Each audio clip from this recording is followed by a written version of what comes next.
Fala meus amigos, estamos começando aqui mais um vídeo do canal e hoje a gente vai comentar o resultado das eleições de ontem, né? Que acabaram até ali perto da meia-noite. Na verdade, o TSE, segundo o site do TSE, ainda tinha 1% de votos, 0,5% ali para poder ser computado, né? Porque tem algumas regiões, como o Acre, por exemplo, que acaba mais tarde ali a votação e também, evidentemente, que a apuração também acaba mais tarde. O fato é que a gente teve um resultado que foi mais ou menos, do ponto de vista do Lula, foi mais ou menos o esperado. O Lula acabou com 48,4% dos votos, 57 milhões e 200 mil votos, mais ou menos. O Bolsonaro, que surpreendeu, teve bem mais votos do que a pesquisa, né, ponderava. Aqui, ó, quem passou voando aqui rápido foi a Hanna, né? Mas enfim, e aí o Bozo, né? O Bozo teve 43,2% dos votos válidos, 51 milhões de votos. Teve muito mais votos do que se imaginava, né? Porque ele teve 43 nas pesquisas, ele estava dando 35 a 38 ali, né? E a gente vai comentar isso também, tá? A Simone Tebet surpreendentemente acabou em terceiro, com 4,2%, com quase 5 milhões de votos. O Ciro Gomes acabou em quarto também, surpreendentemente, porque ele chegou a ter 9%, né, das intenções de voto. Ele acabou com 3%, 3 milhões e 600 mil votos. Soraya Tronic, né, teve 0,5%, 600 mil votos, que foi aquela mulher que mandou aquela no debate lá de chamar o padre de festa junina, né, que é uma coisa, né, é patético isso, porque é isso, né, é piadinha, deboche, né? É isso, a direita brasileira é isso, né? É justamente isso. E aí o tal de Luiz Felipe Dávila também teve 0,5%, 560 mil votos, do Partido Novo, que de novo não tem nada, né? Porque o projeto do Partido Novo é a mesmíssima coisa do Paulo Guedes, a mesmíssima coisa do Fernando Henrique Cardoso, quer dizer, é sair de tirar o time de campo e deixar o Estado funcionando a Deus dará, como se diz, né? E privatizar as empresas públicas e gerar o tipo de problema que o Paulo Guedes já gerou no país, né, nos últimos 4 anos. Tá? E vale comentar ainda que o tal do padre Kelman, né, teve 0,1% de votos, 81 mil votos, 81 mil pessoas ainda votaram nesse sujeito, que é nitidamente um farsante que estava ali só para poder criar problema, criar confusão. Porque é isso, toda eleição tem uma espécie de personagem ali que surge do nada para poder criar confusão, criar problema. E dessa vez foi o tal do padre Kelman, né, que é esse sujeito esquisito ali que no último debate que teve na Globo ele foi ali mais para, né, posar de atirador, de ocasião e etc. E aí atrapalhava os outros a falar. Quer dizer, isso é a direita brasileira, né? A direita brasileira é isso. É uma assim, não tem projeto, o que eles fazem é de fato para atrapalhar, para poder entrar, para atazanar, para criar constrangimento, criar problema, né? Isso é que é a direita brasileira e o bolsonarismo de maneira geral. Então, enfim, a gente está já escolado com relação a isso, né? Inclusive também não tem projeto, né? Porque a direita brasileira não tem projeto, o que eles fazem é ficar, né? Como eu falei aqui agora há pouco, o que eles fazem é ficar tirando o time de campo, né? E deixando o Estado funcionar sem, né, um direcionamento mais efetivo, sem um projeto nacional de fato. E, enfim, e aí o que acontece são coisas das mais bizarras, né? Porque a gente tem, por exemplo, aqui no último ano, o Bolsonaro, né, que é esse sujeito que está sendo aqui, inclusive, né, ganhou 51 milhões de votos, ele aumentou a carga tributária do país, né, dizendo que não, que enfim, que é um sujeito pelo Estado mínimo, etc. e tal, conversa fiada, tudo conversa fiada, porque a direita brasileira é isso, é conversa fiada, né? Então vamos comentar rapidamente aqui esse resultado. Na verdade, para a gente pensar aqui do ponto de vista pragmático da coisa, o Lula teve 48,4% de votos, significa que falta 1,6% para ele poder ganhar no segundo turno.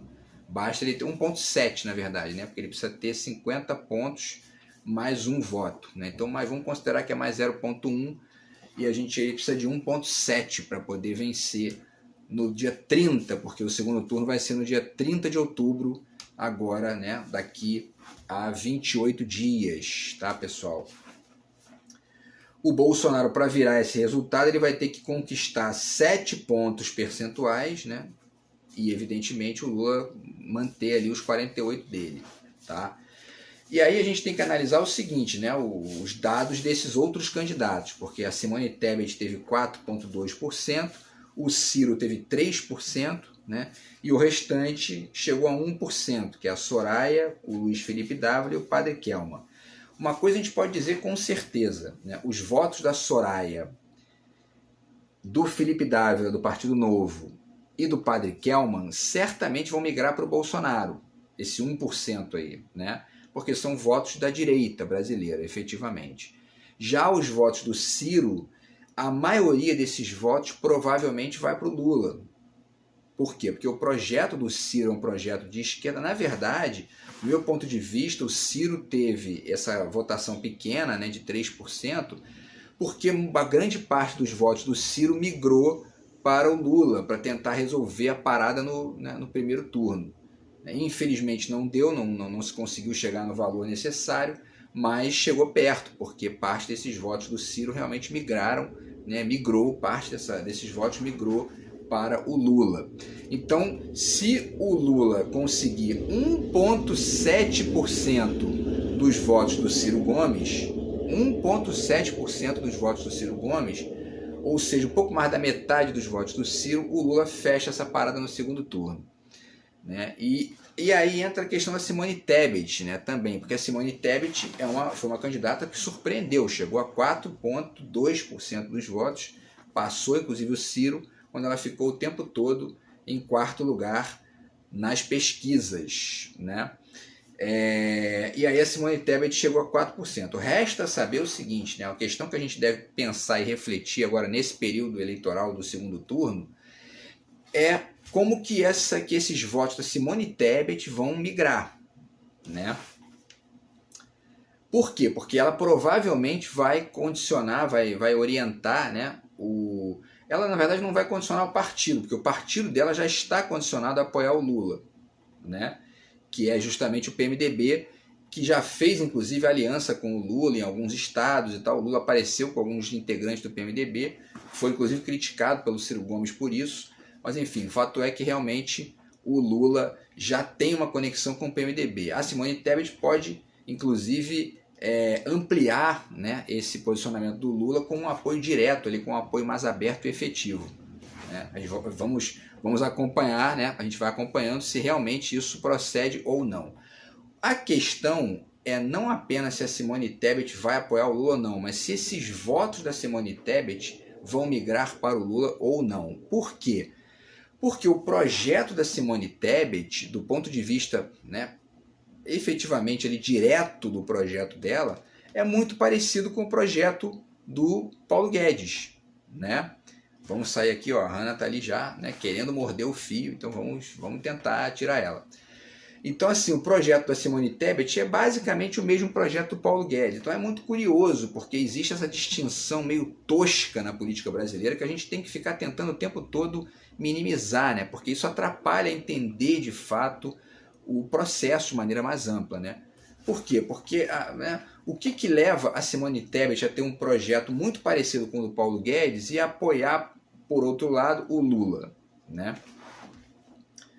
É essa ideia esquisita de que não, o Bolsonaro é uma figura, né, deplorável e etc e tal, e só isso. Com certeza ele é uma figura deplorável, né? Isso é o que a direita brasileira tem de pior, né? É o Bolsonaro. Porém, né? É muito estranho que uma pessoa que tem um projeto muito parecido com o do Paulo Guedes, que é o ministro do Bolsonaro, declare apoio ao Lula, né? Porque o Lula ganhando, o Lula vencendo o segundo turno, ele vai passar a governar com um projeto radicalmente diferente da Simone Tebet, né? E resta saber se os eleitores da Simone Tebet vão de fato migrar também para o Lula ou não. Por quê? Porque o projeto, né, que se o eleitor da Simone Tebet votou no projeto dela, a tendência é que ele migre para o Bolsonaro, né? E o Bolsonaro ganha aí, de repente, mais uns 3, 4% de votos. Agora, se realmente essas pessoas votaram na Simone Tebet, porque também tem muita gente que de repente votou na Simone Tebet porque ela é mulher, né? De repente está ali, né, com um discurso muito doce e tudo mais, O que é uma ingenuidade, porque não interessa se a pessoa é mulher, se é homem, se é gay, não importa. O importante é o projeto. Porque pode ser mulher e pode ser uma mulher com... Essa Soraya, por exemplo, né, o projeto dela é abertamente... O projeto econômico dela é abertamente idêntico ao projeto do Paulo Guedes. Então o que tem a ver, né? O que importa se ela é mulher ou se ela não é, se ela é homem, se ela é gay? Não interessa, isso não tem a menor importância do ponto de vista do projeto. Porque ela pode chegar ali e ferrar a vida de todo mundo com um projeto privatista, um projeto ligado, né, a vender as refinarias da Petrobras, como tem feito aí o Paulo Guedes, aumentando o preço da gasolina, aumentando o preço dos combustíveis, enfim, e aumentando o custo de vida, etc. e tal. Então, que é o que a direita brasileira sabe fazer, sempre, né? Prejudicar a vida das pessoas, atrapalhar a vida do povo e tudo mais. Tá? Então, enfim, vamos aguardar, porque o objetivo é esse, né? Refletir, pensar aí se essas questões ligadas até que ponto os votos dos dois candidatos que ficaram em terceiro e quarto lugar vão migrar ou para o Bolsonaro ou para o Lula, né? Vamos ver o tempo aqui. Isso é o importante da gente tentar ponderar, tá? Esse vídeo de hoje é mais para a gente tentar ponderar isso. E aí há um outro detalhe que são os votos do Ciro, né? Então, e do meu ponto de vista é o seguinte, na minha opinião, se você quer saber a minha opinião, se você conhece o projeto do Ciro, se você sabe qual é o projeto de fato do Ciro, você votou nele, que é o que se acredita, porque o Ciro é um dos pouquíssimos candidatos ali que discute projeto de fato, porque inclusive eu escutei alguém da mídia aqui dizer que a Simone Tebet foi propositiva, etc. e tal, eu não vi nenhum tipo de propositividade nela. O que ela fez foi criticar o Bolsonaro. Até aí, né? Agora, ela defendeu um projeto de fato, um projeto econômico, eu acho que ela não tinha nem condição de fazer isso, porque se ela vai defender um projeto econômico de fato, ela ia ter que dizer, ó, meu projeto é muito parecido com o do Paulo Guedes, entendeu? Já o caso do Ciro é o contrário, porque o projeto do Ciro não tem nada a ver com o projeto do Paulo Guedes, absolutamente nada, é um projeto radicalmente inverso, radicalmente diferente, né? E com, enfim, com um desenho completamente nacional, de fato, estatal, né? Com a importância ligada ao Estado, né? Que muita gente ingênua acha que não existe importância no Estado, mas isso é ingenuidade, né? Ingenuidade de quem estuda pouco, né? Então, enfim, o Estado tem uma importância fundamental, tanto é que essa questão da carga tributária mostra isso, né? Porque o Bolsonaro aumentou a carga tributária para o maior patamar das últimas décadas. Por quê? Porque ele vendeu estatais, ele vendeu ali algumas empresas e ele perde ativos, perde lucro, né, para o Estado, e ele precisa repor isso de alguma forma. Como é que ele faz para repor isso? Ele tem que aumentar a carga tributária, porque existe teto de gasto, ele não pode fazer uma série de coisas ali que ele gostaria. Inclusive o subsídio que ele foi pedir, né, com o pires na mão para o Paulo Guedes para fazer subsídio, e o Paulo Guedes negou, né, que é uma coisa bizarra, né? O ministro da Economia, né, nega para o presidente um pedido dele. Quer dizer, quem governa no fundo é o Paulo Guedes, quem governou, né, no fundo foi o Paulo Guedes até esse momento, né? Então, quer dizer, a gente tem que pensar o seguinte, quem votou no projeto do Ciro Gomes, a tendência é migrar para o Lula. Por quê? Porque a despeito das divergências entre o Ciro e o Lula, né, nos últimos meses aí, o fato é que o projeto do Lula é aquele que se aproxima mais do projeto do Ciro do que o do Bolsonaro, que é um projeto privatista, fracassado, neoliberal, né? Com o aumento do custo de vida, com o aumento da inflação, com o aumento de uma série de problemas para o Brasil. Fome voltou para o Brasil, né? Então tem aí 30 milhões de pessoas passando fome no Brasil por conta do projetinho do Paulo Guedes, né? Então, quer dizer, que isso é a direita brasileira, desde sempre, né? O Fernando Henrique entregou o governo cheio de problemas, cheio de crises. Por quê? Porque é um privatista, né? Um sujeito que não tem projeto para o Estado, não tem um projeto nacional de fato, e são politiqueiros, né? No pior sentido do termo, gente que está ali para ficar dizendo que o Estado tem que ser mínimo, quando entra lá começa a fazer um monte de lambança, porque o Estado tem uma importância estratégica do ponto de vista político no Brasil. Então tem que ser muito amador para poder acreditar que esse negócio de Estado mínimo, né, realmente faz algum sentido. Tem que ser alguém que tem um horizonte teórico, um horizonte de reflexão muito pequeno, né, para poder chegar numa conclusão dessa, né? E o fato é que essa é a direita brasileira. né, pessoal? E aí vale comentar também o restante do resultado, porque realmente foi uma eleição ruim, né? Não foi uma eleição boa, foi uma eleição realmente cheia de problemas do ponto de vista dos resultados, porque no Rio de Janeiro, por exemplo, Cláudio Castro foi reeleito, né, com quase 60% dos votos, e o Carioca perdeu a oportunidade de colocar um grande nome como Marcelo Freixo no governo do estado, para poder tentar realmente melhorar a qualidade do nosso estado, né? Para o Senado a gente reelegeu o Romário também, né? Enfim, com 29%, se não me engano, contra 22% do Molon, né? Isso também é um problema, porque o Romário é do partido do Bolsonaro, né? Então, quer dizer, grande jogador, uma grande fera do futebol brasileiro, mas na política ele está posicionado num lugar à direita, que é um lugar contra os trabalhadores, contra o povo de maneira geral, né? Votando a favor de medidas que são antipopulares, que são a favor do aumento do custo de vida, né? Aumento aí do preço da gasolina, etc, etc, etc. Porque essa questão do Bolsonaro ter diminuído o preço da gasolina aí, né? Se acontecer o risco dele realmente ser reeleito, pode escrever o que eu estou falando. Em janeiro o preço da gasolina volta a subir, porque o Bolsonaro é um mentiroso, né? Essa é a grande questão. Foi eleito com fake news e continua aí, né, espalhando fake news pelo país. Provavelmente esses votos a mais que ele teve foram realmente fruto de fake news, de armaçãozinha dele, porque é isso, é um golpista, né? E a gente tem que se livrar dele no dia 30 de outubro agora, no segundo turno, tá, pessoal? Então é isso, acho que foi isso. O vídeo de hoje vai ficar um pouco mais curto, né? Vai ficar um pouco menor do que os vídeos que a gente tem feito. É até bom, a gente está tentando aqui ponderar um tamanho, esse tamanho de entre 15 e 20 minutos, né? Que é um vídeo bastante razoável aqui para a gente fazer as análises. Mas eu acho que ficou mais ou menos nesse parâmetro, tá? Espera aí um instantinho, deixa eu tirar a Hannah daqui, para ela não atrapalhar o finalzinho do vídeo. Então, é isso, né, pessoal? Então, assim, os comentários são mais ou menos esses, né? Essa questão da migração dos votos do Ciro e da Tebet, se vão para o Bolsonaro ou vão para o Lula, né, no segundo turno, e a gente vai aguardando aí as próximas movimentações para fazer comentários a respeito aqui, também debater com vocês essas questões, tá? E trazer novos olhares aqui sobre o segundo turno e o que vai acontecer aí, porque pode ter certeza que vai vir mais fake news do Bolsonaro, mais armações da turma dos bolsonaristas, dos bolsominions e dessa trupe aí que fica, né, no submundo, né, oculta, escondidinha e fazendo cagada, né, plantando mentira e plantando sabotagem na vida dos outros, que é mais ou menos isso que o bolsonarismo tem feito, inclusive com o Lula, né, com esse papo de Lula ladrão, que continua aí um monte de gente repetindo, o cara já foi inocentado, eles continuam repetindo isso.